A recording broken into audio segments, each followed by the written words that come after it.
नमस्कार दोस्तों। आज की कहानी है वृद्धा आश्रम का जोरदार तमाचा।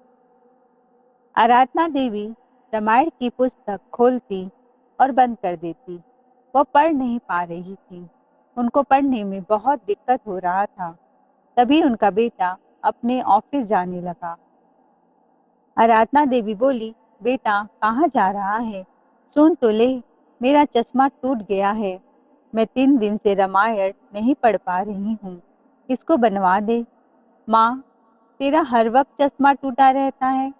ना तू चैन से जीती है और ना हमें चैन से जीने देती है।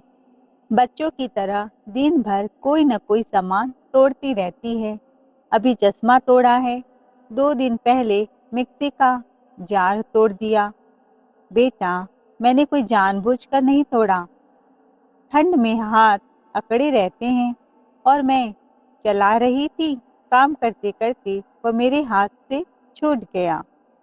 तुम हमेशा फिजूल खर्च करती हो। ऐसे ही चुपचाप बैठी रहो। रामायण पढ़ने की क्या जरूरत है?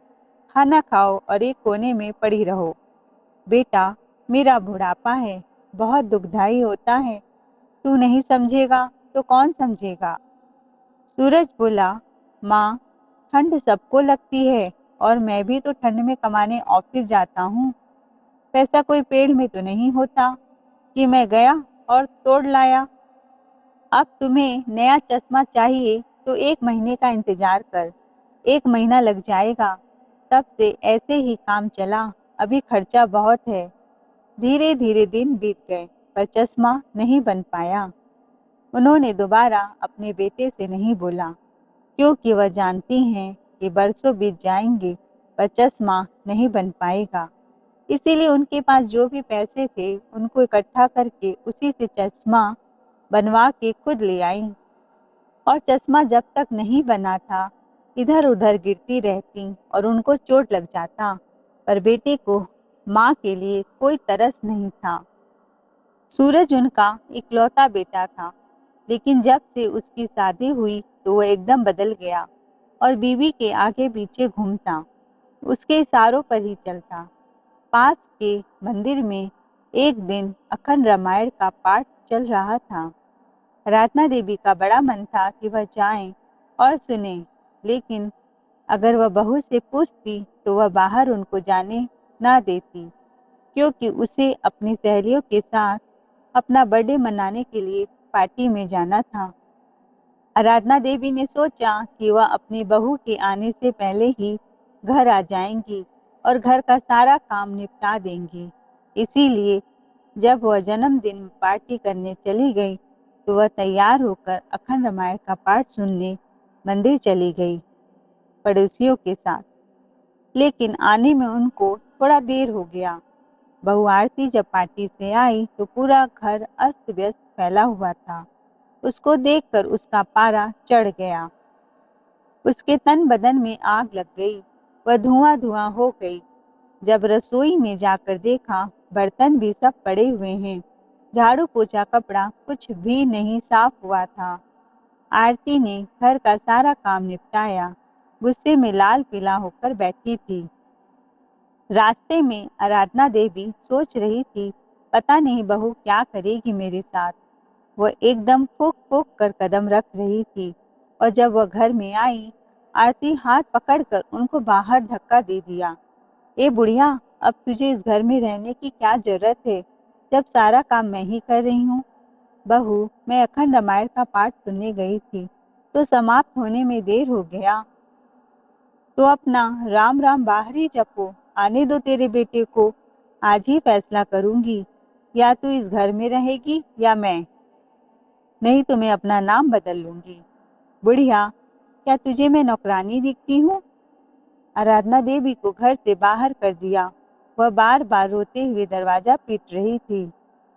बहू, दरवाजा खोल दो, मैं बिना तुमसे पूछे अब कहीं नहीं जाऊंगी। यह घर मेरे पति ने बनवाया है। मेरे इस घर में बहुत यादें जुड़ी हुई हैं। आराधना देवी गिड़गिड़ाती रहीं और बाहर ठंड पड़ने के कारण ठिठुरती रहीं। रात के करीब 10 बज गए थे। उस रात को बेटा घर वापस नहीं आया। किसी काम से बाहर चला गया था और सुबह जब आया तब तक आराधना देवी ठंड से कांपते कांपते एकदम बेशुद्ध हो गई थी।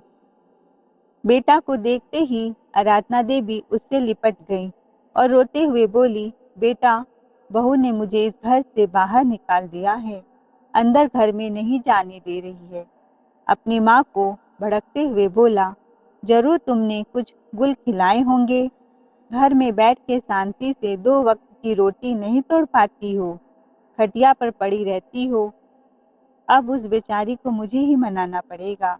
बेटे की बात सुनकर आराधना देवी का दिल टूट गया।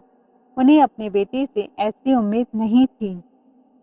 बहू तो पराए घर से आई थी, पर बेटा तो अपना था। उसे अपनी माँ की कोई परवाह नहीं थी, सिर्फ अपने बीवी का ही ख्याल था। बेटा अंदर अपनी बीवी को मनाने घुसा और जैसे ही वह घुसा, आरती अपने पति पर बरस पड़ी। देखो, मैं इस शर्त पर इस घर में रहूंगी, या तो तेरी माँ यहाँ रहेगी या मैं। इस बुढ़िया को वृद्धाश्रम में छोड़ो। सारा दिन बस मेरा काम बढ़ाती है। मेरा कीमती डिनर सेट का प्लेट भी तोड़ दिया। अब मैं इस बुढ़िया को 1 मिनट भी बर्दाश्त नहीं करूंगी। आरती, तुम तो जानती हो मैं तुम्हारे बिना एक पल भी जी नहीं सकता। अगर तुम चाहते हो कि मैं मायके न जाऊं, तो अपनी माँ का जल्द से जल्द इंतजाम कर दो। मुझे वह फूटी आंख भी नहीं सुहाती।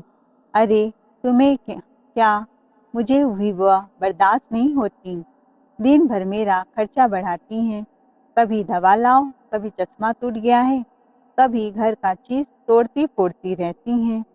मैंने कुछ सोचा है, मैं उन्हें जल्द ही वृद्धाश्रम में छोड़ दूंगा। माँ दरवाजे के पास खड़ी यह बात सुन रही थी। जैसे तुम कह रही हो वैसा ही होगा। अब शांत हो जाओ, गुस्सा अपना थूक दो। माँ ने यह बात सुन ली थी कि मुझे बेटा वृद्धाश्रम में छोड़ने का योजना बना रहा है। और यह देखो टिकट। सूरज बोला, हमारी शादी की सालगिरह की खुशी में मैंने हांगकांग जाने का योजना बनाया है। हम लोग एरोप्लेन से हांगकांग की सैर करके आएंगे। विदेश की बात सुनकर आरती बहुत खुश हो गई। और 15 दिन विदेश घूम के जब आऊंगा, तब मैं अपनी माँ को वृद्धाश्रम की बात बताऊंगा। अभी तुम मुंह बंद करके चुपचाप यहाँ से चलो। आराधना देवी ने यह बातें सुनी तो उनके पैरों तले जमीन खिसक गई। उन्हें विश्वास नहीं हो रहा था कि उनका बेटा यह दिन दिखाएगा। उन्होंने कभी सपने में भी नहीं सोचा था। आराधना देवी अपने आप को बहुत अकेला महसूस कर रही थी और अपने पति की तस्वीर को देखकर खूब रो रही थी कि भविष्य में क्या होगा कुछ नहीं पता। औलाद बुढ़ापे में सहारा बने कि बेसहारा कर दे घर से। हमेशा मजबूत बन के रहना, कभी टूटना मत, यही मेरे पति ने मरते मरते सीख दी थी। गांव की जमीन या घर मेरे नाम रजिस्ट्री करवाई थी, क्योंकि उन्हें कहीं न कहीं डर था कि बुढ़ापे में इसका क्या होगा। इसके लिए मैं उनकी बहुत आभारी हूँ। 10 बीघा जमीन भी मेरे नाम कर दी थी। आने वाली मुसीबत को वह जैसे भाप गए थे, इसीलिए सब कुछ अपने पत्नी के नाम कर दिया था और उनका भविष्य सुरक्षित कर दिया था। आराधना देवी ने अपनी साड़ी के पल्लू से आंखों के आंसू पोंछे और सोचा कि अब मुझे अपने दम पर ही आगे की जिंदगी बितानी होगी। सूरज अपनी बीवी आरती से बोला, हम 15 दिन तक हांगकांग घूमेंगे। उसके बाद आएंगे तो मैं माँ से बोल दूंगा तुम अपना झोला झंडी उठाओ और वृद्धाश्रम में चली जाओ। तब तक उनकी तुम चुपचाप सुनती रहो। 3 दिन के बाद वह दोनों हांगकांग के लिए रवाना हो गए। पर बाहर दरवाजे की आड़ में खड़ी माँ ने सारी बातें सुन ली थी। इधर बेटा हांगकांग में मौज मस्ती कर रहा था और उधर माँ अपने भविष्य को सुरक्षित करने की योजना बना रही थी। उन्होंने मन ही मन में बोला, बेटा, तू क्या मुझे वृद्धाश्रम में छोड़ेगा? जब 15 दिन के बाद तुम लौट के आएगा तो मैं ही तुम्हें इतना बड़ा तोहफा दूंगी कि तुम्हारी आंखें फटी की फटी रह जाएगी। मेरे पति चाहते थे कि मैं आत्मसम्मान के साथ अपनी जिंदगी बिताऊं, इसीलिए तो वह मेरे लिए इतना सब कुछ जमीन जायदाद छोड़कर गए थे। अब मुझे किसी पर निर्भर नहीं रहना है। उन्होंने अपने बक्से से जमीन के कागजात निकाले और गांव के मुखिया के पास पहुंची और अपनी सारी आप बीती उनको बताया। मुखिया ने जो उनको सुझाव दिए उस पर वह अमल करने लगी। गांव की जमीन पर एक बोर्ड लगवाए, यह जमीन बिकाऊ है। और तभी उसके खरीदार वहां आ गए और उनकी प्रॉपर्टी के बहुत अच्छे दाम मिल गए। कुछ पैसों को बैंक में जमा करवाया और पैसों से अपने घर में ढेर सारे कमरे बनवाए और बाहर लिख दिया आराधना देवी का वृद्धाश्रम। जो भी बूढ़े अपने बेटे बहू के द्वारा सताए गए थे वह वहां पर आकर निवास करने लगे। बेटा बहू हांगकांग से घूमकर वापस अपने घर आए तो बाहर बोर्ड लिखा हुआ था आराधना देवी वृद्धाश्रम, जिसे देखकर उनकी आंखें बाहर आ गई और उनके कमरे का सामान बाहर आंगन में फैला हुआ था। चारों तरफ कमरे बने हुए थे और सब जगह वृद्ध माता बैठकर चाय पी रहे थे। तभी बहू दंदनाती हुई अंदर आई और बोली, माँ जी, आपकी औकात नहीं है इस घर में रहने की, और आपने सड़क पर बैठे भिखारी को मेरे कमरे में क्यों बिठाया है? इनको यहाँ से रफा दफा करिए और आप भी यहाँ से निकल जाइए। हिम्मत कैसे हुई आपकी? बहू आरती आराधना देवी को घर से धक्के मार कर निकालने लगी। वह भी अब पीछे रहने वालों में से नहीं थी। आराधना देवी जैसे ही एक थप्पड़ खींचकर बहू के गाल पर जड़ दी, उसके गाल लाल लाल हो गए और आंखें बाहर निकल आई। माँ, तुम्हारी इतनी हिम्मत बढ़ गई है, तुम्हें शर्म नहीं आती? अपनी बहू पर तुमने हाथ उठाया। आराधना देवी ने अपने बेटे के भी गाल में एक थप्पड़ जड़ दिया और बोला कि यह घर मेरा है, जो अब वृद्धाश्रम बन गया है। अब तू यहाँ से निकल। मैं यहाँ से नहीं जाऊंगी, तुम दोनों यहाँ से निकल जाओ। माँ, एक बोर्ड लगाने से घर वृद्धाश्रम नहीं बनता। उन्होंने बोर्ड उठाया और फेंकने लगे। बेटा, यह घर रजिस्टर भी हो गया है वृद्धा आश्रम के नाम से। अगर तुमने कोई भी छेड़खानी की तो मैं पुलिस को तत्काल बुला लूंगी। और ध्यान से सुन, आराधना देवी ने अपने बेटे को घूरते हुए कहा, और तुम अपनी आंखें नीचे करके बात करो। मैं तुम्हारी माँ हूँ। इस बार सूरज अपनी माँ की जोश भरी बातें सुनकर डर गया और नरमी से बोला, माँ, मैं तुम्हारा इकलौता बेटा हूँ। तुम अपने बेटे को घर से बाहर निकाल दोगी तो हम कहाँ जाएंगे? अपना घर होते हुए भी हम दर दर की ठोकरें खाएं, क्या तुम्हें अच्छा लगेगा? वाह बेटा, जब अपने पर पड़ी तो तुम्हें नानी याद आ गई। तुमने मेरे बारे में नहीं सोचा जब तुम हमें वृद्धाश्रम भेजना चाह रहे थे, जिसने तुम्हें पूरी उम्र पाला पोसा, अपनी सारी इच्छाओं का दफन कर दिया। तब तुम्हें बिल्कुल तरस नहीं आई मुझ पर। तुम लोगों की योजना थी न कि घूम कर विदेश से आएंगे तो माँ को वृद्धाश्रम में भेज देंगे, जबकि यह मेरा घर है, मैं इस घर की मालकिन हूँ। बेटा, बहू बड़ी आश्चर्य में थे कि माँ को यह बातें कैसे पता चल गई। तुम्हारे हाथों की कठपुतली नहीं कि तुम जैसे चाहो मुझे नचाते रहो। मेरे पति मेरे लिए बहुत कुछ छोड़ गए हैं।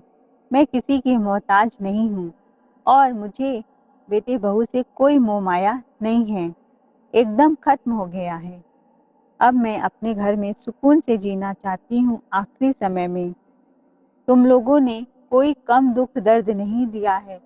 वह बहू जो कल तक बुढ़िया कह रही थी, आज माँ कहने पर मजबूर हो गई थी। अपनी सास के पैर की जूती समझती थी, आज उनके पैर पर गिरकर नाक रगड़ने पर मजबूर हो गई थी।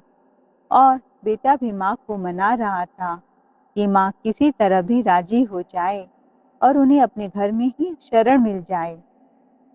आराधना देवी उनकी बातों में नहीं आने वाली थी और उन्हें अपने घर से निकाल दिया।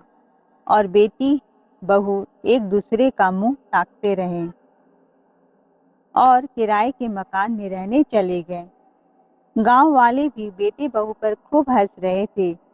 दोस्तों, हमें अपने माँ बाप का दिल नहीं दुखाना चाहिए। बेटे बहू को पहले घर, जमीन, जायदाद सब मिल रहा था। बदले में एक बूढ़ी माँ को रखना था, 3 वक्त की रोटी देनी थी और थोड़ा प्यार, मान सम्मान, जो वह नहीं दे पाए। फिर बुढ़िया ने उनको उनकी असली औकात याद दिला दी। आई होप आपको ये कहानी बहुत पसंद आई होगी। तो चैनल को लाइक, शेयर, सब्सक्राइब जरूर करें। कमेंट में अपनी राय बताएं। Thanks for watching.